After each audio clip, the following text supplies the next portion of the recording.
theyeshiva.net. I am honored to be able to be here today with Rabbi YY Jacobson, Ms. Allison Josephs, and Rabbi Yaakov Horowitz.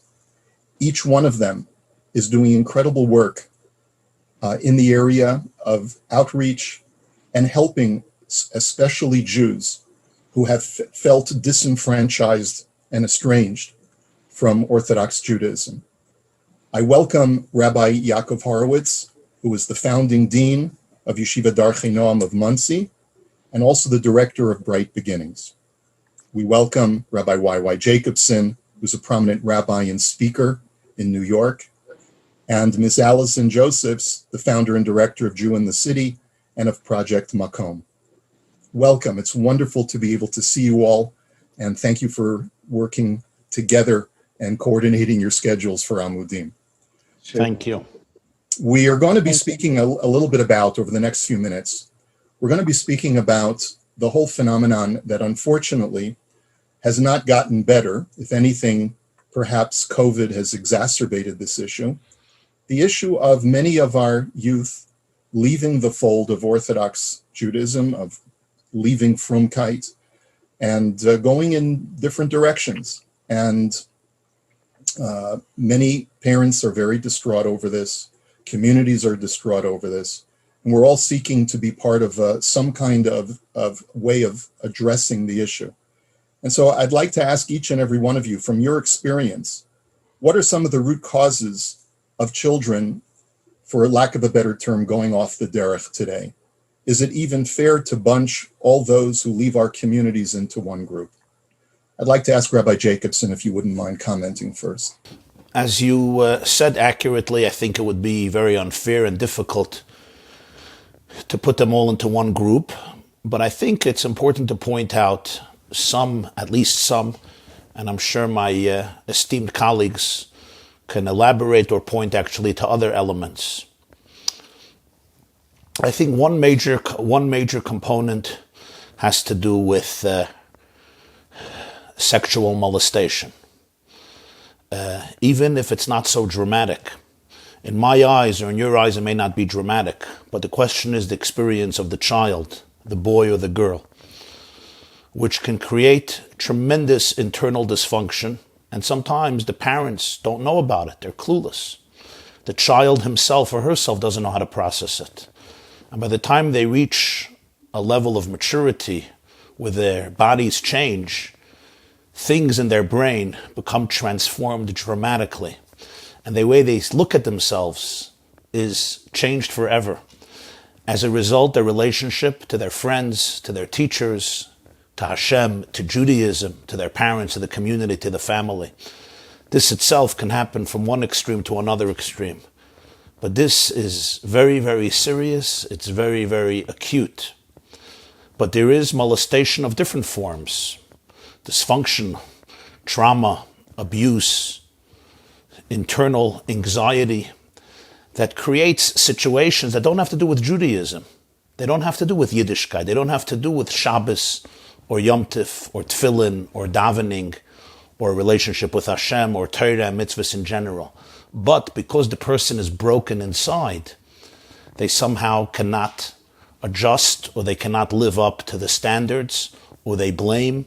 It becomes a smokescreen and many other factors. So I think that is one major source. Thank you. Ms. Josephs? Yeah, so I would totally agree that a lot of what we see at Project Makom is trauma-based, a high percentage of sex abuse. I won't speak for people that don't come to our organization because I can't claim to know the entirety of this phenomenon, but certainly the people that we see and people that don't come to our organization, but people within our organization that have told me about some of their friends that have chosen to not stay within Orthodoxy because our group is trying to come to terms with their Judaism. In addition to the trauma, I would say the box being too small. I would say no room for questions being asked. I would say not just the learning about a fear of God, but a terror of God. Almost to the point that I've seen a lot of our members, almost like their Bechira has been removed from them. They are so just completely scared out of their minds about what might happen if they were to deviate. And yet doing mitzvos is so painful to them. So really lots of different levels of trauma, whether it's the sort of most obvious of the sex abuse kind, or what I've learned now over the years, not making room for the child to be able to say their real thoughts, to be able to have their real feelings, to not have a place to like be hugged and kissed and feel nurtured, both physically and an emotional nurture. So there's sort of many levels and layers of that. And we see, you know, it's obviously not all cases in the homes. There's sometimes abuse outside of the homes, but a lot of times the person's relationship to their parents is how they relate to God. And so if they see their parents as harsh and full of judgment and not full of love, then they see, you know, Hashem that way as well. And so it's really along the same lines of you know, the trauma idea. Thank you, Rabbi Horowitz. I absolutely concur with Rabbi Jacobson and Ms. Joseph. I like to think of it in really in two buckets, in two separate categories. And this is how I've been thinking about it and responding to it for almost 25 years now. There's ozvim et hadat, children or adults who abandon religion only. And then it's ozvim et hachayim, that are leaving life. And I think it's important for parents and educators to understand the difference between them and be able to help diagnose it a little better. So ozvim et hadat means that you have an adolescent or a young adult who's in college and school. They have friends, they have a social life, they're happy, they're looking forward. You know, the gears are moving forward. Just God's not part of that. So I think of that as ozvim et hadat. I think there are many different reasons. I'll share a few with you. I did many surveys over the past 23 years with youngsters who, you know, exit interviews to find out and what their opinion is. And it usually was not exactly what the adults think it is. But ozvim et hachayim is what, you know, when you see kids who are not functioning, they're not happy, they're not moving forward. They're really abandoning life. I felt for many years now that it's way over 90%, close to 100, you know, very, very high percentage is trauma related. So, and on the other hand, the ozvim et hadat, the kids who are abandoning religion, the top answers that I've gotten, it's been almost consistent over 20 years. Some of them have questions of faith. Some of them actually, it's not that they're leaving, they were never in. You know, it's not that they're abandoning religion, it's that they were never sold. You know, we make a mistake when we have for 5-year-olds coming into our school, we assume that they're customers. And all you got to do is just cover ground with them. And I think many of them just weren't sold in the first place. They're just not convinced. It could be a faith issue. It could be other things. A lot of the kids, it's just not yet. Meaning they plan on settling down and leading religious lives. At 17, they're just not interested yet. Like I have some analogies. I don't want to go into all of it now, but I found a significant percentage of the kids, if you ask them, even while they're abandoning religion and not keeping Shabbos or whatever, if you ask them where would you want to send your kids to school, very often it might be 2 clicks to the left of the parents. But they eventually want to settle down. They're just not ready yet. And I think inflexibility on the part of parents, that meaning that you have a child that's clearly not cut out for X and you give them Z or Y, and it's just being rigid with them and saying that everybody's got to be doing the same thing. Poor parenting, you know, not being able to effectively parent the challenging child. There's nothing in anyone's life that prepared them to dealing with a teenager who's having a difficult time. So I think inconsistencies, by the way, was a big one. That they, you know, no society is perfect. They see inconsistencies among the adults, And you hear about that a lot when you talk to them. So again, I think there are two groups, Ozom et HaChayim, Ozom et HaDat, and I think it's really important that we really reflect on what the issues are and how to remediate them, how to fix them. Thank you to each one of you. I just wanted to reflect. Each one of you has commented to one degree or another on root causes of why some people leave the frum community. And each one of you points to some kind of either trauma or something dysfunctional going on in the upbringing of the young man or the young woman. And I want to provoke you for just a moment, and perhaps you can engage each other in this idea. Is it possible that there are certain people who are brought into this world who simply are not meant to fit into the frum world? In other words, even if the child had an idyllic upbringing in the most loving, caring family, the best school, the best education, is it possible that even such a child would leave the faith simply because they are themselves a free spirit? And in particular, this would lead us to, if the answer is yes or no to this question, it would lead us to come up with different strategies. Let me just give you an example. How should a family deal with a family member who has left Yiddishkeit? And there's always that concern that this young man or young woman is going to be a negative impact upon the other siblings that are around the Shabbos table. And how do we deal with that person? Does that person deserve to be distanced from the family? Or should there be a space carved out for that individual around the Shabbos table, even if they're not Shomer Torah mitzvahs? And to extend that even further, what about an entire community? Does an entire community make space for someone who's not from, or to what degree should that person be distanced from the community? To what extent should we be working on bringing those disaffected people back into Yiddishkeit versus trying to find a place for the non-observant Jew within a Torah community? And are there sufficient types of orthodoxy today to accommodate everyone who doesn't find themselves fitting into that? I think Ms. Joseph's talked about the box being too small. So these are issues that we say are bigadol. So if you wouldn't mind going first, please let us know your thoughts. So number one, it's possible that there's someone that could be born and just wasn't meant to fit into the frum world. I haven't met that person yet, but it's possible that person exists. So I think that would be foolish to say that that isn't possible. This is my sense, even for my own children. Some of my kids, well, all my kids are questioning. All my kids have, big questions, philosophical questions. But I see for one of my kids right now, they're in the middle of a lot of questions right now. And sometimes I don't feel like davening. But the way that they talk about themselves, it's like being Jewish is so part of who they are because they love where they come from. They love their family. They love what they're part of. And it's just so embedded in who they are that it's hard to imagine that there would be a break there. Now, is it possible for someone? I can't say that it's not possible, but my sense is that if you love who you are and where you come from, you want to continue that. In terms of should we distance ourselves from people who have left as a family, as a community? No, we should not.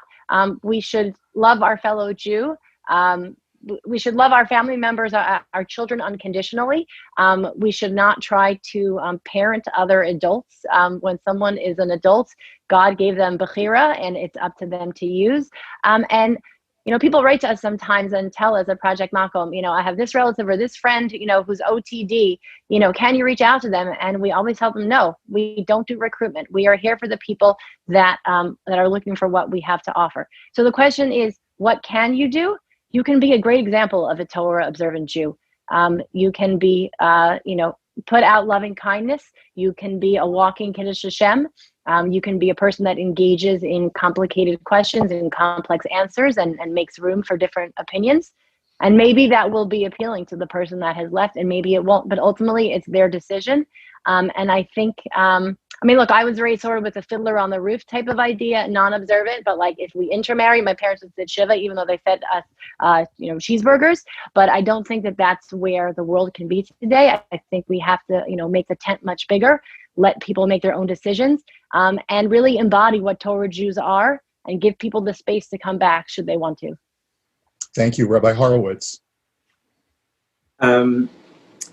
So I definitely think that there are children. It's basically really small adults. They have a certain personality package that they're just contrarians. That they challenge whatever they're learning.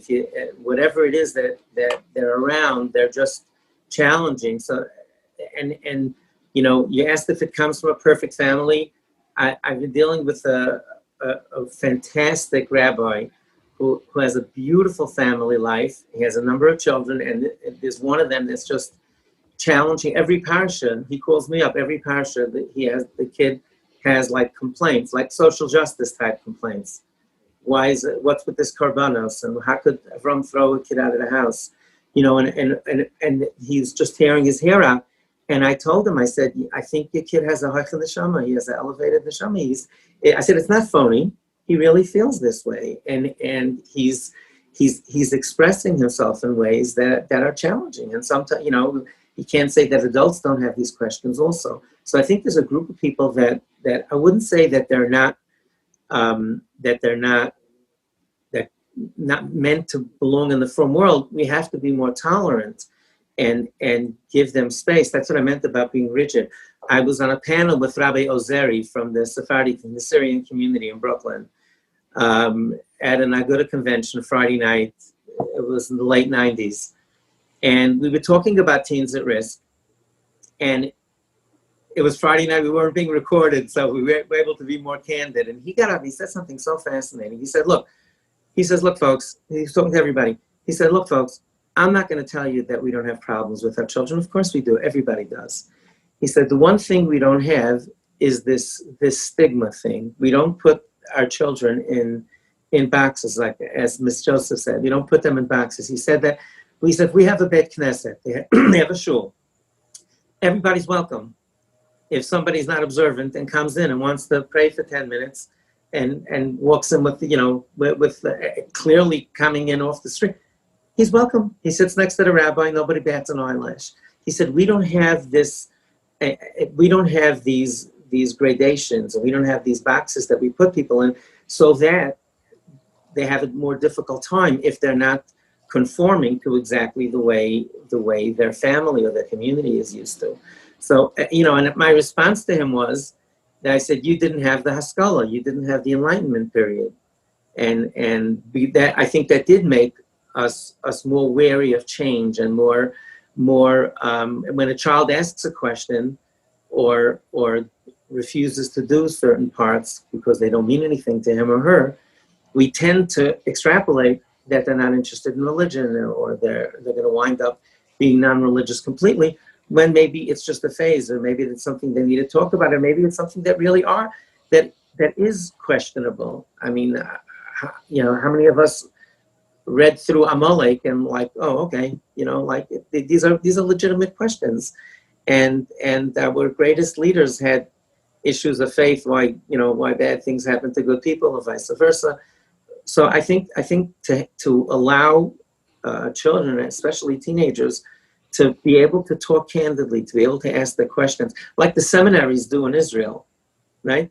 Especially the girls' seminaries, they went for 12 years to Beis Yaakov, where they would basically, taught, and then the teacher says you can ask anything you want, and they're not.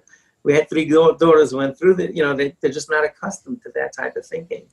So I think that's just an important piece of it. Thank you. And Rabbi Jacobson, please. Thank you for the beautiful, I think, and extraordinary, relevant, and powerful insights. I don't want to repeat what my esteemed colleague said, because you heard it, and we all should internalize their precious words. I would just maybe emphasize a few points and additional points. Number one, sometimes you have extraordinary parents and beautiful homes and beautiful families who do, quote unquote, everything right. And yet the apple falls far from the tree. And as one of the great rabbis said, apples don't fall far from the tree when there's a regular weather outdoors. But when there's a thunderstorm, then apples sometimes fall far from the tree. So sometimes parents right away blame themselves. It's our fault, it's my fault. Maybe they're right, maybe they're completely wrong. That doesn't help to blame yourself. It's very painful. You need a good support system. When you have such a child or such children, you need to be vulnerable. You need to learn to cry.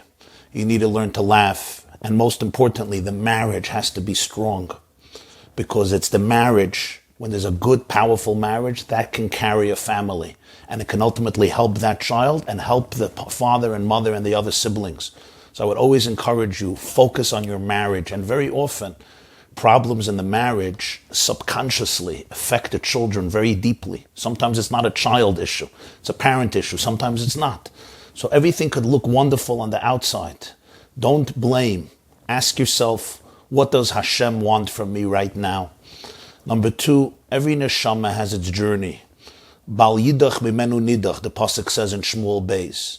The Shalah writes, and many of the greatest Kabbalists and mystics and rabbis write, every neshama ultimately is a chelik elikam imal. It's divine. It's sacred. So the question is not if they're going to come back. In a way, they're never separated. Bonim atem lashem alekeichem. There's nothing I can do to sever the cord with my child. The halacha is bein kach u bein kach atem kruyim bonim. So the relationship is always there. You have to believe in it. Believe in those children. Believe in their souls, even if the journey is painful and difficult. And I would also emphasize something that the Stipler Gon, Zecher Tzadik Levracha, once shared with Rabbi Yankele Galinsky. I thought it was a very moving insight. I said it not long ago at the Torah Masorah convention, one of the Torah Masorah conventions. The Stipler said to him, it's a fascinating insight. It says that Yaakov, Rashi brings, Yaakov crossed the Jordan River, Kibemakli Avarti Sayardin. He ran away from Esav, and he only had a stick. His father couldn't give him anything else. A couple of dollars, talis and tefillin, nothing else. He had a lot of things. He had a lot of wealth. But Eliphaz, the son of Esav, pursued Yaakov to kill him because Esav wanted Yaakov dead. But Rashi says, Lefisha Gadal B'cheikoi Shel Yitzchak, because Eliphaz grew up in the bosom of his Zayde Yitzchak, therefore he couldn't get himself to murder Yaakov. Instead, Yaakov told him, take my money, and a poor man is like Chashav Kameis, is like lifeless. He gave him a shir Masechta Nedarim, Daf Chaf Ani Chashav Kameis, and Yaakov remained alive. That's why he was broke. So the Stipler said, let's think about this. Yitzchak knew that Yishmael was thrown out of the house because of him. Sarah wanted it, and Hashem told Avraham, listen to Sarah. You always listen to your wife. Here he had an Esav. Throw him out of the house. At least his grandson, Eliphaz, the pasuk defines in Vayishlach, was engaged in the most heinous, immoral, promiscuous acts. You could learn the Rashis at the end of Vayishlach. I won't elaborate. Every level of incest was in Eliphaz's life, in his biography. His resume was quite rich with immorality. Mela Esav is your child, but your grandchild, throw him out of the house. Eliphaz remained in the bosom of Yitzchak. Said the Stipler, you would think it was inconsequential. Yitzchak was maybe a nice man. He kept the anacle there. Stipler says no. Because of that, Yaakov was not killed, which means all of Klal Yisrael, every Jew living today, we can have a program today and sit and learn and grow together because Yitzchak made sure to hold on tight to Eliphaz. You don't sever your cord with your child. A generation or two ago, it really was common for families to circle the wagon if a child abandoned religion, thinking that it's going to affect the other family members. Thankfully, the vast majority of families are not doing that anymore. And I have not found it to be contagious, where other children catch it, so to speak, and become, abandon religion because of another sibling. There may be some things in the home that cause the first child to go out that aren't being addressed. But I haven't found it to be, to directly correlate. I think the best thing parents can do, like Rabbi Jacobson was saying, was talking about family units and marriages, and to sit down with, to sit down with the child and say, look, we love you unconditionally. This is a journey. We're here for you. You can talk to us about anything, and we're with you. And everybody says, so what do you tell the other kids? So my feeling is, first of all, if you abandon the child because they leave religion, what does that say about religion? And you're telling all the other children that my love for you is conditional on you keeping Torah and mitzvahs. So what kind of love is that? But I think I advise parents to tell the other children, look, Rivki, Yitzi is going through a tough phase right now, and it's difficult for us, but we're going to close an eye because that's what we're supposed to do, because we're a family. I was at a recovery retreat in Boca Raton run by a wonderful Chabad Shliach. It was a few years ago, and you never, all the people there were addicts, and you never ask who you hear. Of course, it's completely confidential. You don't say anything, but there was an entire table of about, I would say probably 20 people, all Hasidish, but genuine, real Hasidim, and there were 3 generations. There were like grandparents and 30-somethings and some grandchildren. And of course, I didn't say anything, but I walked by the table, and one of the young ladies, a daughter-in-law there, she said, you're probably wondering what we're all doing here. We're not all addicts. she said they had a brother there who was struggling with addiction. It so happened he wasn't religious, and very visibly so. He's the only one in his family. And this woman said it was remarkable. I asked her if I could come join the table. I sat there for an hour just talking to the people there, to the family. But they said, Mizenena mishpucha, we're a family. This is what families do. And they sent the message to this kid. Kaviyachal, it says that HaKadosh Baruch Hu, kaviyachal, whatever, however you understand this, that Hashem goes to Golus with us. And that was I was so, I'm moved now a few years later. It was so moving when they said this, and they just said it matter-of-factly. This is what families do. And I would certainly say for so many different reasons. First of all, practically speaking, and giving the right message to the rest of the family.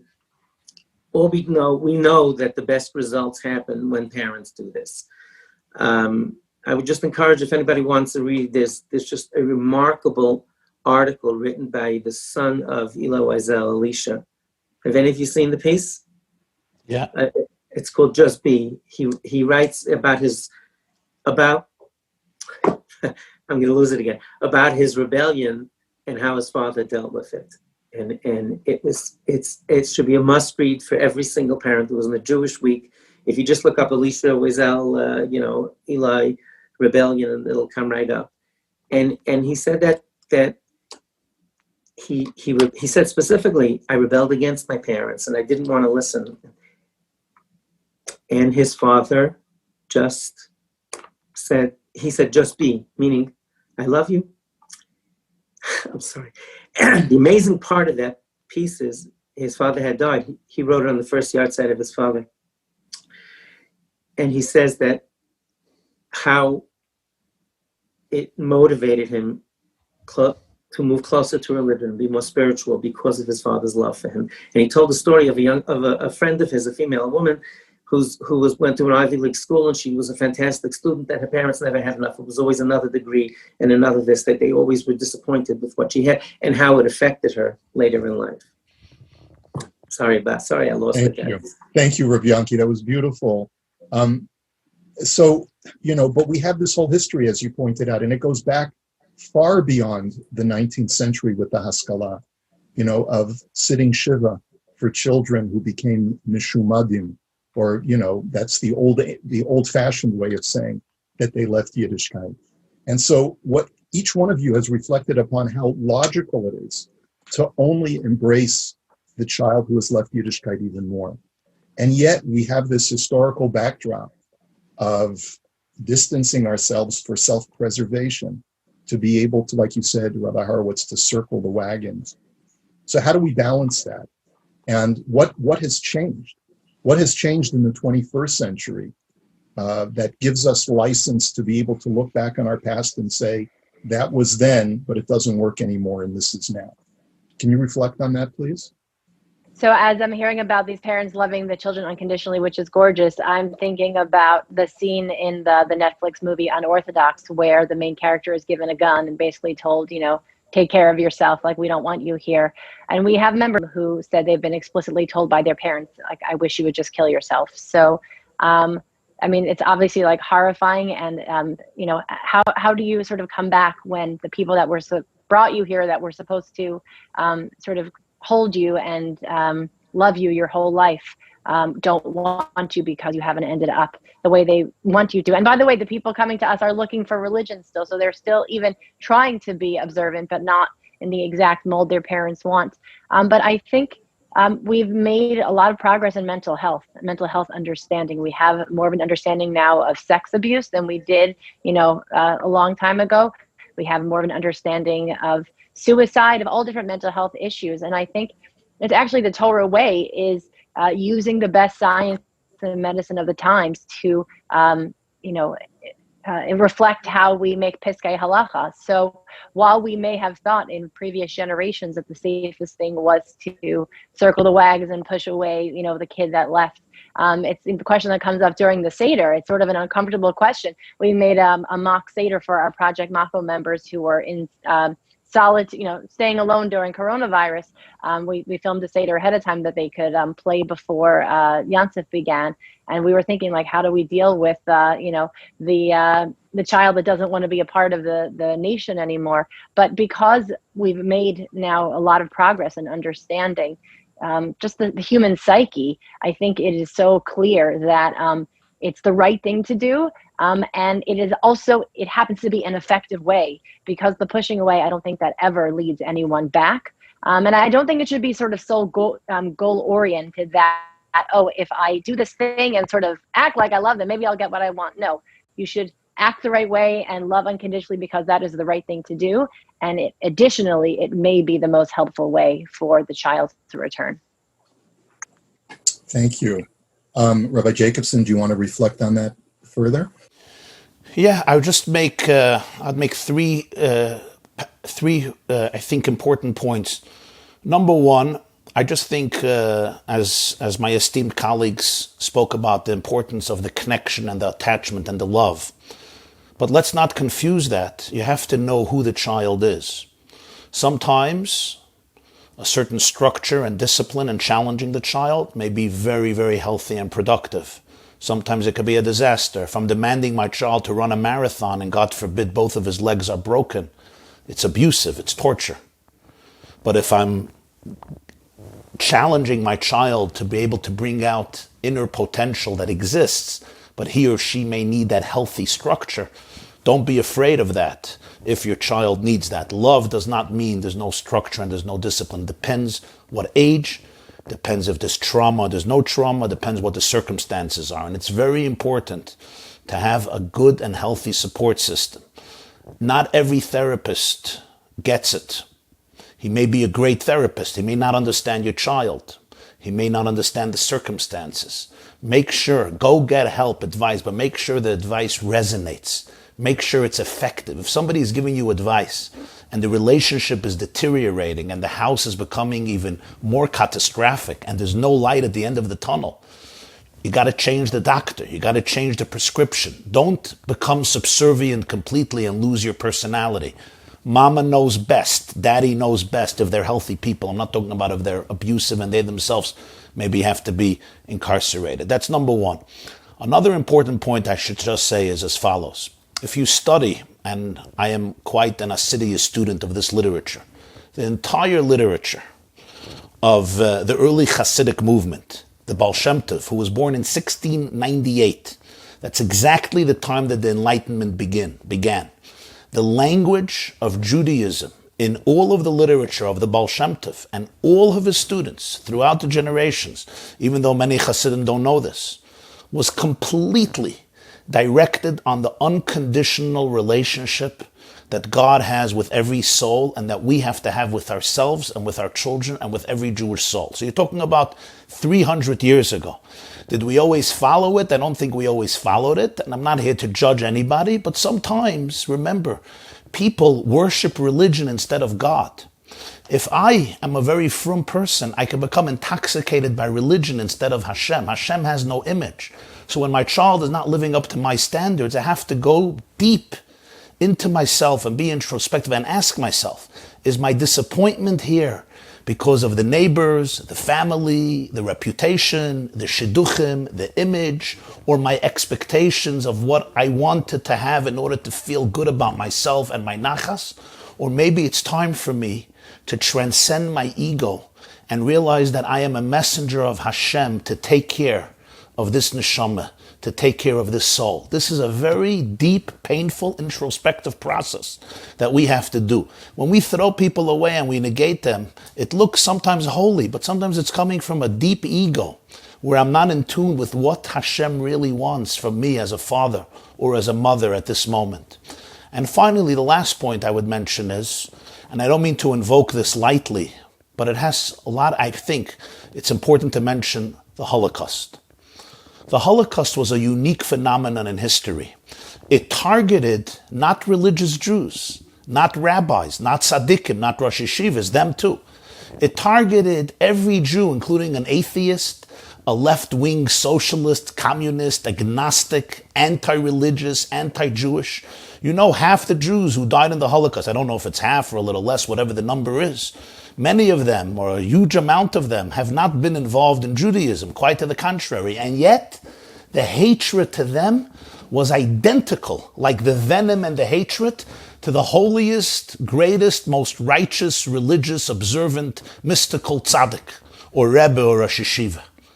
And I think it taught us one of the profoundest lessons about the Jewish people. And that is, if Hitler was ready to hunt down every single Jew in hate, no matter right-wing, left-wing, religious, secular, liberal, conservative, believer, non-believer, our duty in our generation is to hunt down every single Jew in love, regardless of the circumstances, the background, the affiliation, or the way they seem today externally, believing in that eternal kedusha and holiness that exists in every neshama. Thank you. Each and every one of you, Baruch Hashem, has a steady flow of traffic to your email inbox, to your phone, and there are very, very conscientious and loving parents out there who are seeking out organizations like Amudim, which is doing an outstanding job in what it does as well. And each and every one of you is working towards those same goals. What would you say to a parent or a family member who is watching this and is just feeling too ashamed or too stigmatized, like Rabbi Jacobson was referring to? They're worried about the shidduchim. They're worried about the bad name that the family might acquire. What words of advice, or chizuk actually, can you offer to a family member who sees one of their children or siblings in tremendous pain and turmoil, and yet doesn't feel that they don't feel the strength that they need to be able to stand up and say, I need help? So I usually, I tell parents, you said a little bit provocative.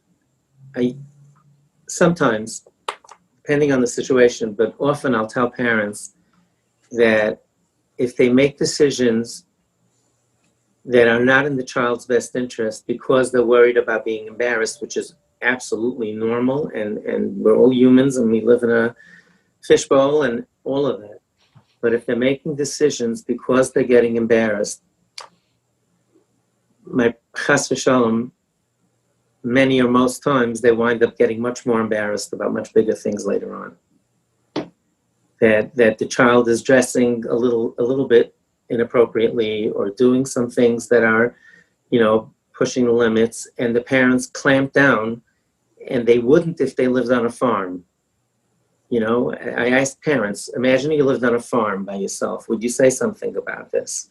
Or is it only because you're understandably embarrassed about the others? But it usually works that they wind up, they get more embarrassed for bigger things later on. And the kids, by the way, very much respect that the parents are closing an eye. They get it. And it only makes them feel more positive towards religion. I just wanted to say something, Rabbi YY. Let me tell you what a cover that is to be with all three of you. Really, it's such a pleasure. On the first point you said about the changing therapists, I absolutely agree, 100%.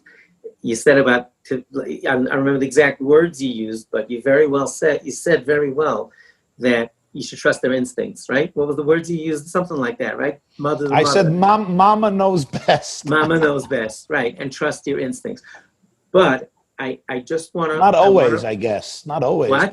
But, not always, but... Yeah, there's none of what we're saying. All four it has of to us, resonate. You have to feel that the advice is healthy. But I just want to point a message to parents whose kids are struggling. And I'm not disagreeing with what you said, Rabbi YY. I'm just offering a different perspective on it. I was at a wedding of a very contrarian kid a number of years ago, and I've been coaching the parents literally for 10 years, and they really were model parents. They closed an eye to so many things, and Baruch Hashem, the kid got married. I just happened to see him earlier this week with a child, Baruch Hashem, wheeling a carriage. So a number of people in the audience had adolescents. It was very interesting response. And they right after the chuppah, I got a bracha at the chuppah, but that they knew from their friends that I've been coaching the parents. And they came over and they said, Rabbi Horowitz, fast, regalachas. What did you do? What did you do? How'd you do this? Not me, it wasn't me, the parents did. So I told them, I said, I never talk about any individual children, but I just want to tell you one thing, that when you get good advice to close an eye and all the things that the four of us would tell parents to do, very often the first year, 2 or 3, it gets worse, not better right away. In other words, the children are doing level X or whatever. They're 3 clicks away from their family. Now the parents sit down with the child and they go to someone, one of us, a therapist or whomever, and they find out what works, and they do the hard work, and they sit down and they say, look, sweetheart, we're with you. You have our unconditional love. At that point, very often the child says, okay, I only did 3 clicks because I was afraid of getting thrown out of the house. Now that my parents are cool with it, so they go 5 clicks away. I've noticed this hundreds of times, literally hundreds of times. And the parents come back and they say, Rabbi Horowitz or Ms. Joseph or Rabbi Jacobson or Rabbi Korobkin, we're doing what you said, and it's so much worse. They're just flagrantly doing it right in front of us. They were listening, and that's part of it. So I just want to, again, mother knows best, Rabbi Jacobson, and I agree with what you said there, but I think parents should know that very often when they do what needs to be done, and the incredibly difficult part of doing this, don't expect instant results. Quite to the contrary, usually gets worse for a little bit. And then when they're ready, then it starts coming back together. I just want to add, beautifully said, Rabbi Yankee, thank you, and all the panelists. I would just add, I think, one important point. A Jew told me, he's a very prominent Jew, a very special person. He told this to me today, literally, mamish 2 hours ago. He has 8 children. 6 of them could not go through what you would call the mainstream yeshiva system. They could not. They could not be successful. They could not find satisfaction. And they ended up leaving the system, struggling with Yiddishkeit. And he told me that he was once speaking to the Mashgiach of Lakewood, Hagon HaTzadik Reb Matisyahu Solomon Shlita. He should be Shever Refuah Shleimo Kreva. And he told me, Reb Matisyahu looked at me. He was a mentor. He's a mentor of his, a rebbe of his. And he told him these words.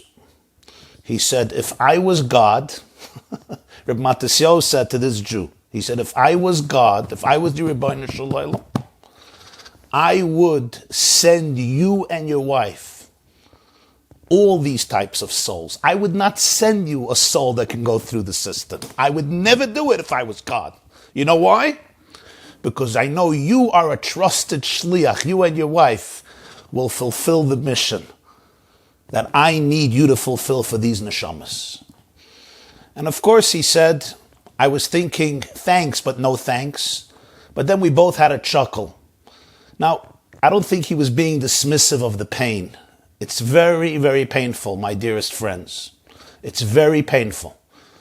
We have Mesiras Nefesh to inculcate in our children Yiras Shamayim, Avos Hashem, Avos HaTorah, Avos Yisrael, to be Erlich Yidden.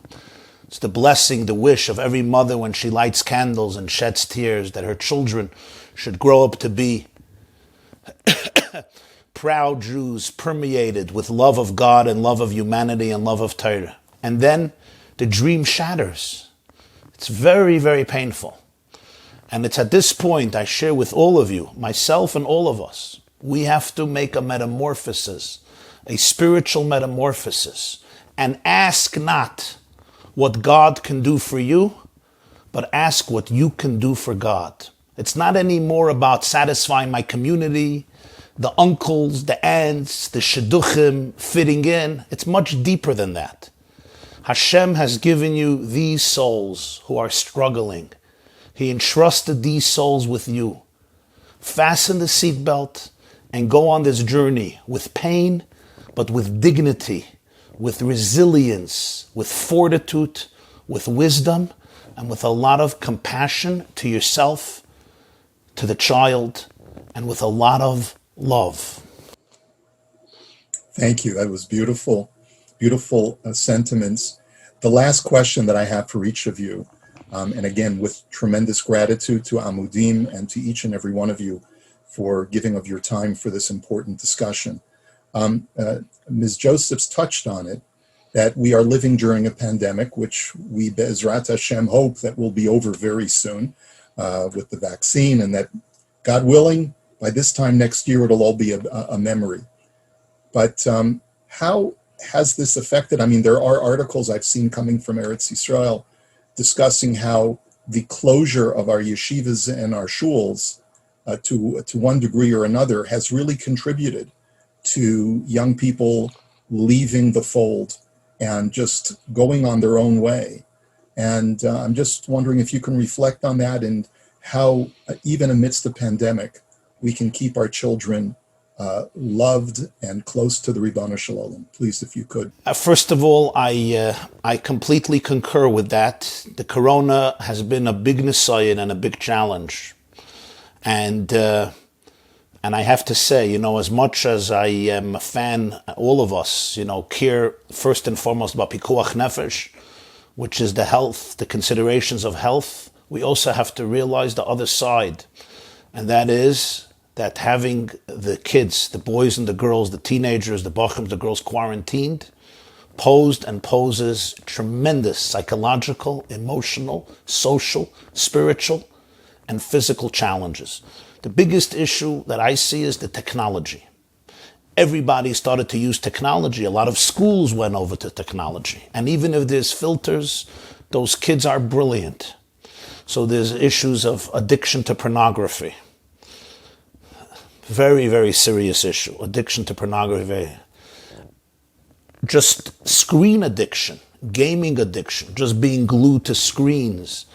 Sometimes kids who are anyway struggling, not having a social life anymore, it exasperates, it intensifies the pain and the brokenness so much more. A kid who was completely healthy and happy, he'll get through it. But a kid who was anyway broken, without that structure, on screens for hours, sometimes all nights, beyond of what the parents know, had and continues to have catastrophic results. And I would say the first thing is, it's very, very important when you could still prevent, to know exactly what's happening in the house in terms of internet, in terms of filters, in terms of screens, in terms of phones. Don't surrender to pressure that is dysfunctional and can ruin children. It's very, very important. Again, every child is different. You have to know who you are, but don't be afraid.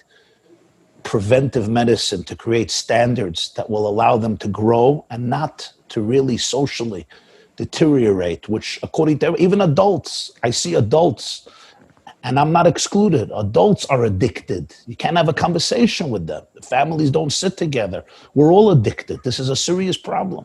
You have to learn to put away the phones. We have to learn to connect as people. Connection is the deepest thing. And I would just add one more point, and that is when we're quarantined, the family relationship becomes more vital than ever.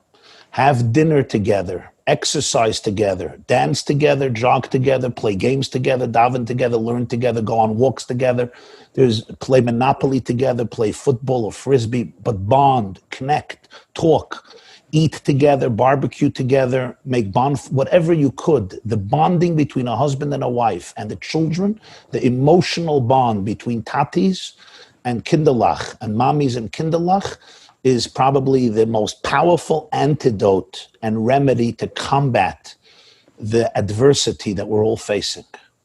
Reb Daniel, I think ultimately a lot of it has to do with self-confidence. And, we think of the best teacher you had in school. He or she projected a certain image that they were in control and there's nothing that you can do to rattle them.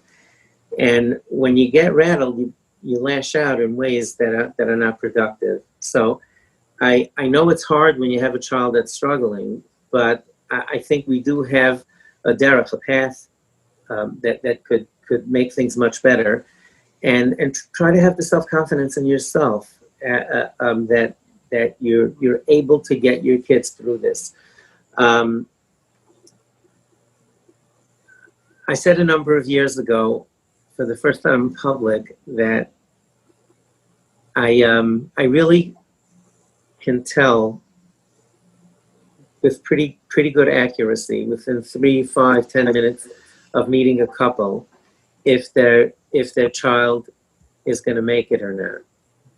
And what it usually sounds like is that the parents that come in and they say, we have an issue in our family. We're going to work on this together. What should we do? And they express that they're going to be flexible and they're going to do whatever it takes, and that their love for their child and their love for their children and their family unit is going to supersede everything. Somehow, the vast overwhelming majority of those parents make it. And when I hear parents coming and saying, our first 2, 3 kids are fantastic and everything, and this one, and they project everything on the child, I cringe because, it usually doesn't end up well. So I just encourage you to be positive. Think of it as a family. Think about doing this together, and that your love for your family is going to get you through this. And try not to blame that child, even though, look, some children are just easy to raise, and some children aren't. That's just the way it is. But do your best. The kids that are sometimes the hardest to raise often turn out to be fantastic adults. I tell parents when they say, I'm tearing my hair out with this kid, I said, be careful. You're going to stay in his house or her house for long periods of time.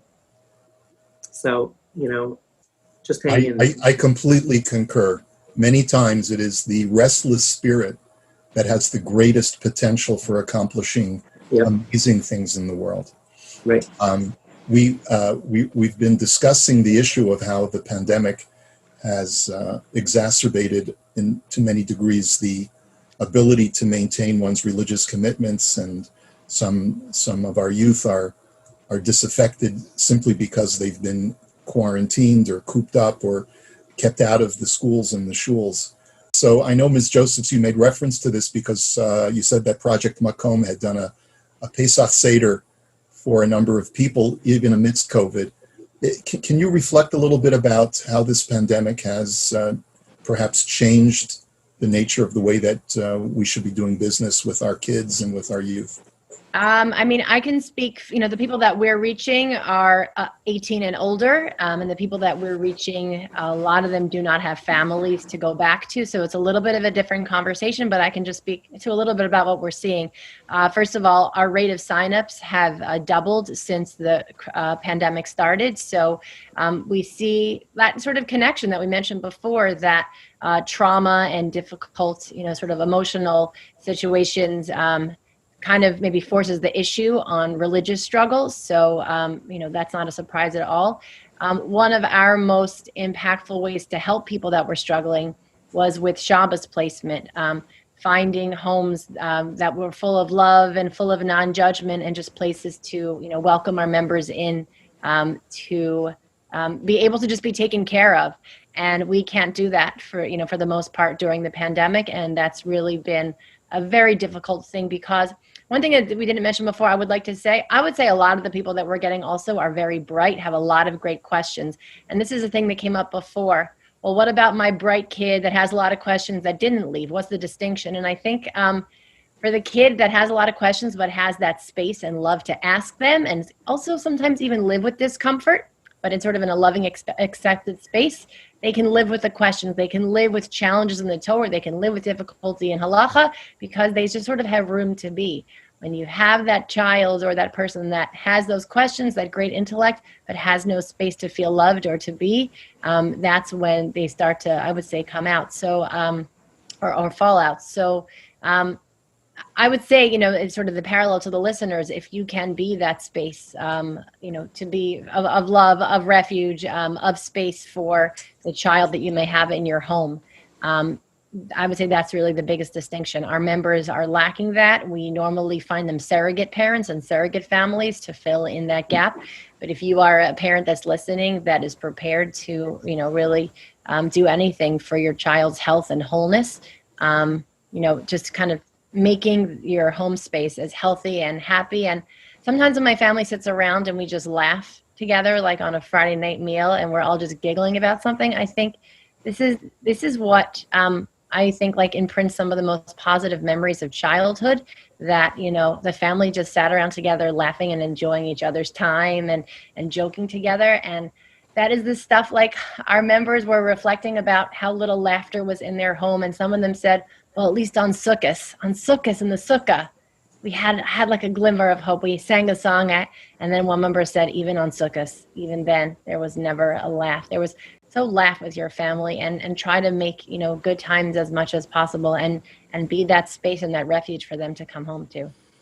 And that's a beautiful way for us to conclude our discussion for today. Again, I want to thank each one of our panelists, Rabbi Yaakov Horowitz, Rabbi YY Jacobson, Ms. Allison Josephs. Thank God that we have you as resources, and thank God that we have Amudim to be able to assist you in all of your work and to be able to help all of those people who are looking for some spiritual connection. And thank you all for listening so much. Chazak, chazak, chazak, v'nis chazek.